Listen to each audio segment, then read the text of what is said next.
प्रथम अध्याय।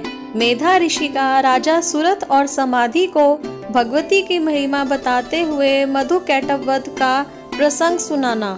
ओम श्री चंडिकाय नमः।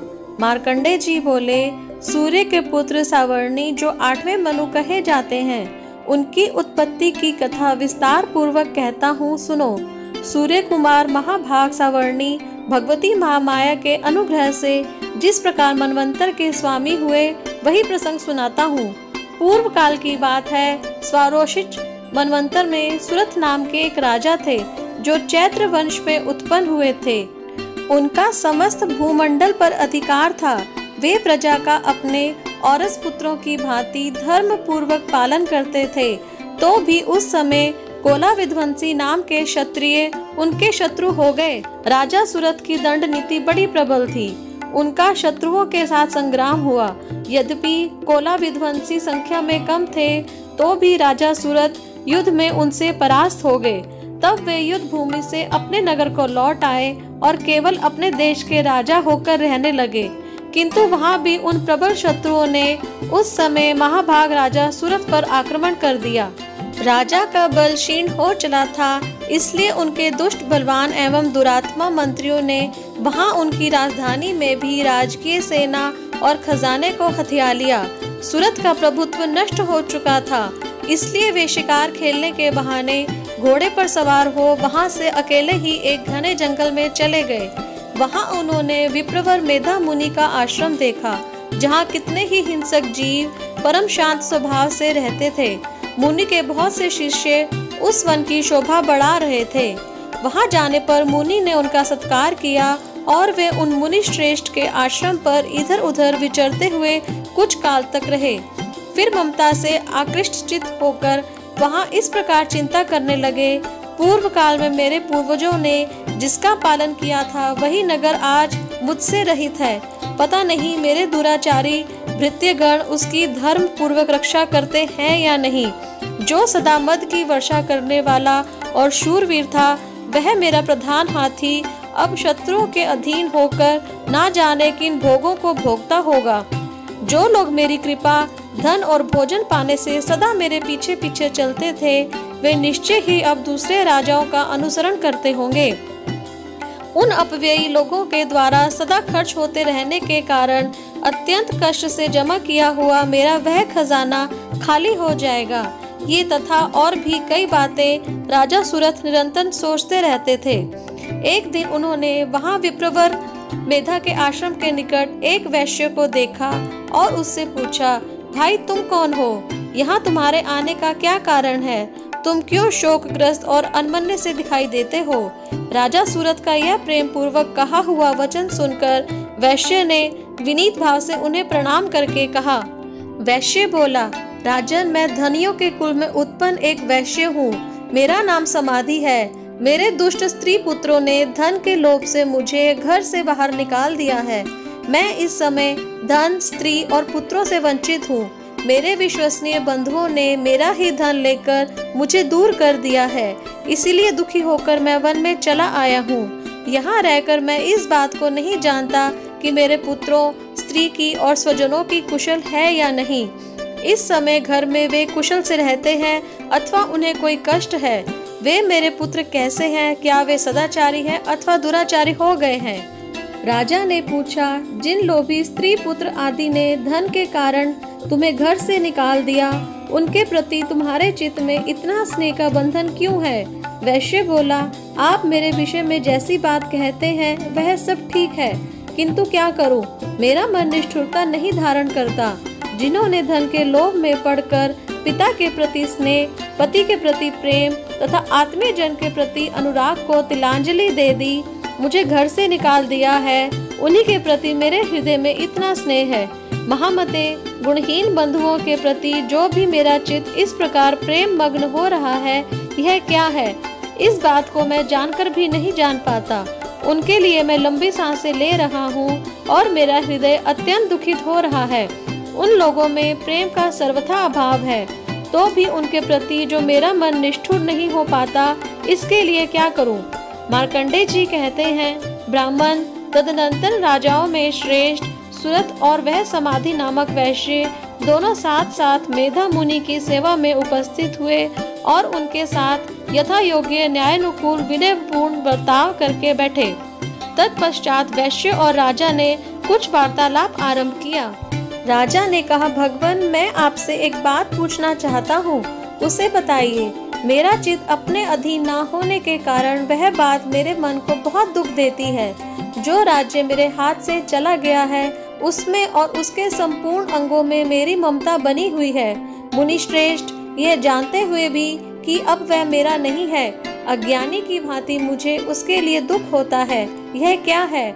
इधर यह वैश्य भी घर से अपमानित होकर आया है। इसके पुत्र, स्त्री और भृत्यों ने इसे छोड़ दिया है। स्वजनों ने भी इसका परित्याग कर दिया है, तो भी यह उनके प्रति अत्यंत हार्दिक स्नेह रखता है।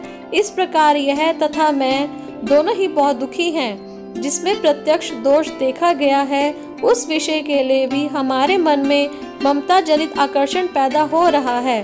महाभाग, हम दोनों समझदार हैं, तो भी हम में जो मोह पैदा हुआ है यह क्या है? विवेक शून्य पुरुष की भांति मुझ में और इसमें भी यह मूढ़ता प्रत्यक्ष दिखाई देती है। ऋषि बोले, महाभाग, विषय मार्ग का ज्ञान सब जीवों को है। इसी प्रकार विषय भी सबके लिए अलग अलग हैं। कुछ प्राणी दिन में नहीं देखते और दूसरे रात में ही नहीं देखते, तथा कुछ जीव ऐसे हैं जो दिन और रात्रि में भी बराबर ही देखते हैं। यह ठीक है कि मनुष्य समझदार होते हैं, किंतु केवल वे ही ऐसे नहीं होते। पशु, पक्षी और मृग आदि सभी प्राणी समझदार होते हैं। मनुष्यों की समझ भी वैसी ही होती है जैसी उन मृग और पक्षियों की होती है, तथा जैसी मनुष्यों की होती है वैसी ही उन मृग, पक्षी आदि की होती है। यह तथा अन्य बातें भी प्रायः दोनों में समान ही हैं। समझ होने पर भी इन पक्षियों को तो देखो, ये स्वयं भूख से पीड़ित होते हुए भी मोहवश बच्चों की चोंच में कितने चाव से अन्न के दाने डाल रहे हैं। नरश्रेष्ठ, क्या तुम नहीं देखते कि ये मनुष्य समझदार होते हुए भी लोभवश अपने किए हुए उपकार का बदला पाने के लिए पुत्रों की अभिलाषा करते हैं? यद्यपि उन सब में समझ की कमी नहीं है, तथापि वे संसार की स्थिति बनाए रखने वाले भगवती महामाया के प्रभाव द्वारा ममता में भंवर से युक्त मोह के गहरे गर्त में गिराए हुए हैं। इसलिए इसमें आश्चर्य नहीं करना चाहिए। जगदीश्वर भगवान विष्णु की योग निद्रा रूपा जो भगवती महामाया है, उन्हीं से यह जगत मोहित हो रहा है। वे भगवती महामाया देवी ज्ञानियों के भी चित्त को बलपूर्वक खींचकर मोह में डाल देती हैं। वे ही इस संपूर्ण चराचर जगत की सृष्टि करती हैं, तथा वे ही प्रसन्न होने पर मनुष्यों को मुक्ति के लिए वरदान देती हैं। वे ही पराविद्या, संसार बंधन और मोक्ष की हेतुभूता सनातनी देवी तथा संपूर्ण ईश्वरों की भी अधिश्चरी हैं। राजा ने पूछा, भगवान, जिन्हें आप महामाया कहते हैं, वे देवी कौन है? ब्राह्मण, उनका आविर्भाव कैसे हुआ तथा उनके चरित्र कौन कौन है? ब्रह्मवेताओं में श्रेष्ठ महर्षि, उन देवी का जैसा प्रभाव हो, जैसा स्वरूप हो और जिस प्रकार प्रादुर्भाव हुआ हो, वह सब मैं आपके मुख से सुनना चाहता हूँ। ऋषि बोले, राजन, वास्तव में तो वे देवी नित्य स्वरूपा ही हैं। संपूर्ण जगत उन्हीं का रूप है तथा उन्होंने समस्त विश्व को व्याप्त कर रखा है। तथापि उनका प्राकट्य अनेक प्रकार से होता है, वह मुझसे सुनो। यद्यपि वे नित्य और अजन्मा है, तथापि जब देवताओं का कार्य सिद्ध करने के लिए प्रकट होती हैं, उस समय लोक में उत्पन्न हुई कहलाती हैं।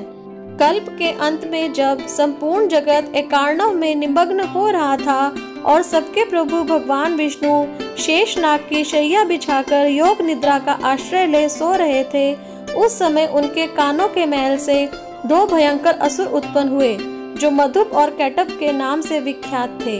वे दोनों ब्रह्मा जी का वध करने को तैयार हो गए।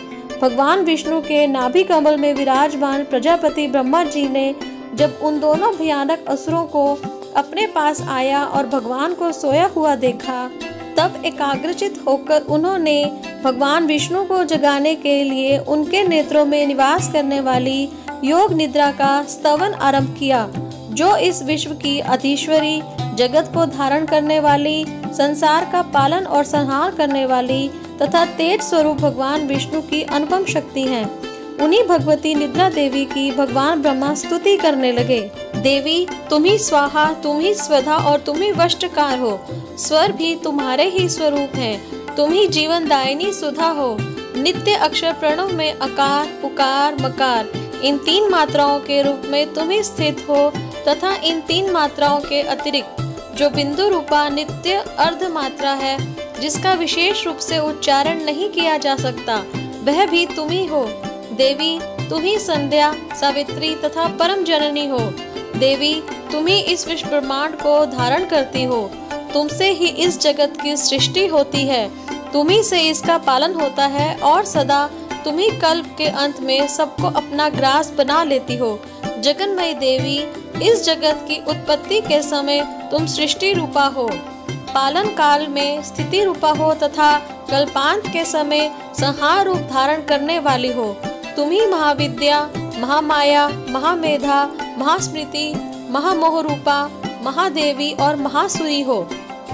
तुम ही तीनों गुणों को उत्पन्न करने वाली सबकी प्रकृति हो। भयंकर काल रात्रि, महारात्रि और मोहरात्रि भी तुम ही हो। तुम ही श्री, तुम ही ईश्वरी, तुम ही और तुम ही बोध स्वरूपा हो। लज्जा, पुष्टि, तुष्टि, शांति और क्षमा भी तुम ही हो। तुम खड्ग धारिणी, शूल धारिणी, घोर रूपा तथा गदा, चक्र, शंख और धनुष धारण करने वाली हो। बाण, भुशुंडी और परिख ये भी तुम्हारे अस्त्र हैं। तुम सौम्य और सौम्यतर हो। इतना ही नहीं, जितने भी सौम्य एवं सुंदर पदार्थ हैं, उन सब की अपेक्षा तुम अत्यधिक सुंदरी हो। पर और अपर, सबसे परे रहने वाली परमेश्वरी तुम ही हो। सर्वस्वरूपे देवी, कहीं भी सत असत रूप जो कुछ वस्तुएं हैं, उन सब की जो शक्ति है वह तुम ही हो। ऐसी अवस्था में तुम्हारी स्तुति क्या हो सकती है? जो इस जगत की सृष्टि, पालन और संहार करते हैं, उन भगवान को भी जब तुमने निंद्रा के अधीन कर दिया है, तब तुम्हारी स्तुति करने में यहाँ कौन समर्थ हो सकता है? मुझको, भगवान शंकर को तथा भगवान विष्णु को भी तुमने ही शरीर धारण कराया है, अतः तुम्हारी स्तुति करने की शक्ति किसमें है? देवी, तुम तो अपने इन उदार प्रभावों से ही प्रशंसित हो। ये जो दोनों दुधुष, असुर, मधुर और कैटभ हैं, इनको मोह में डाल दो और जगदीश्वर भगवान विष्णु को शीघ्र ही जगा दो। साथ ही इनके भीतर इन दोनों महान असुरों को मार डालने की बुद्धि उत्पन्न कर दो। ऋषि कहते हैं, राजन, जब ब्रह्मा जी ने वहाँ मधु और कैटभ को मारने के उद्देश्य से भगवान विष्णु को जगाने के लिए तमोगुण की अधिष्ठात्री देवी योग निद्रा की इस प्रकार स्तुति की, तब वे भगवान के नेत्र, मुख, नासिका, बाहु, हृदय और वक्षस्थल से निकलकर अव्यक्त जन्मा ब्रह्मा जी की दृष्टि के समक्ष खड़ी हो गईं। योग निद्रा से मुक्त होने पर जगत के स्वामी भगवान जनार्दन उस एकांड वन के जल में शेषनाग की शैया से जाग उठे। फिर उन्होंने उन दोनों असुरों को देखा। वे दुरात्मा मधु और कैटभ अत्यंत बलवान तथा पराक्रमी थे और क्रोध से लाल आंखें किए ब्रह्मा जी को खा जाने के लिए उद्योग कर रहे थे। तब भगवान श्री हरि ने उठकर उन दोनों के साथ 5000 वर्षों तक केवल बाहु युद्ध किया। वे दोनों भी अत्यंत बल के कारण उन्मत्त हो रहे थे। इधर महामाया ने भी उन्हें मोह में डाल रखा था, इसलिए वे भगवान विष्णु से कहने लगे, हम तुम्हारी वीरता से संतुष्ट हैं, तुम हम लोगों से कोई वर मांगो। श्री भगवान बोले, यदि तुम दोनों मुझ पर प्रसन्न हो तो अब मेरे हाथ से मारे जाओ। बस इतना सा ही मैंने वर मांगा है, यहाँ दूसरे किसी वर से क्या लेना है। ऋषि कहते हैं, इस प्रकार धोखे में आ जाने पर जब उन्होंने संपूर्ण जगत में जल ही जल देखा, तब कमल नयन भगवान से कहा, जहाँ पृथ्वी जल में डूबी हुई ना हो, जहाँ सूखा स्थान हो, वहीं हमारा वध करें। ऋषि कहते हैं, तब तथास्तु कहकर शंख, चक्र और गदा धारण करने वाले भगवान ने उन दोनों के मस्तक अपनी जांघ पर रखकर चक्र से काट डाले। इस प्रकार ये देवी महामाया ब्रह्मा जी की स्तुति करने पर स्वयं प्रकट हुई थी। अब पुनः तुमसे उनके प्रभाव का वर्णन करता हूँ, सुनो। इसी प्रकार श्री मार्कंडेय पुराण में सार्वणिक मनवंतर की कथा के अंतर्गत देवी महात्म्य में मधु कैटभ वध नामक पहला अध्याय पूरा हुआ। क्षमा प्रार्थना। परमेश्वरी, मेरे द्वारा रात दिन सहस्त्रों अपराध होते रहते हैं। यह मेरा दास है, यूँ समझकर मेरे उन अपराधों को तुम कृपा पूर्वक क्षमा करो। परमेश्वरी, मैं आवाहन नहीं जानता, विसर्जन करना नहीं जानता तथा पूजा करने का ढंग भी नहीं जानता, क्षमा करो। देवी सुरेश्वरी, मैंने जो मंत्रहीन, क्रियाहीन और भक्तिहीन पूजन किया है वह सब आपकी कृपा से पूर्ण हो। सैकड़ों अपराध करके भी जो तुम्हारी शरण में जा जगदम्ब कहकर पुकारता है उसे वह गति प्राप्त होती है जो ब्रह्मादि देवताओं के लिए भी सुलभ नहीं है। जगदम्बिके, मैं अपराधी हूँ किंतु तुम्हारी शरण आया हूँ। इस समय दया का पात्र हूँ, तुम जैसा चाहो वैसा करो। देवी परमेश्वरी, अज्ञान से, भूल से अथवा बुद्धि भ्रांत होने के कारण मैंने जो न्यूनता या अधिकता कर दी हो वह सब क्षमा करो और प्रसन्न हो। सच्चिदानंद स्वरूपा परमेश्वरी, जगन माता कामेश्वरी, तुम प्रेम पूर्वक मेरी यह पूजा स्वीकार करो और मुझ पर प्रसन्न रहो। देवी सुरेश्वरी, तुम गोपनीय से गोपनीय वस्तु की रक्षा करने वाली हो। मेरे निवेदन किए हुए इस जप को ग्रहण करो। तुम्हारी कृपा से मुझे सिद्धि प्राप्त हो। जय माता दी।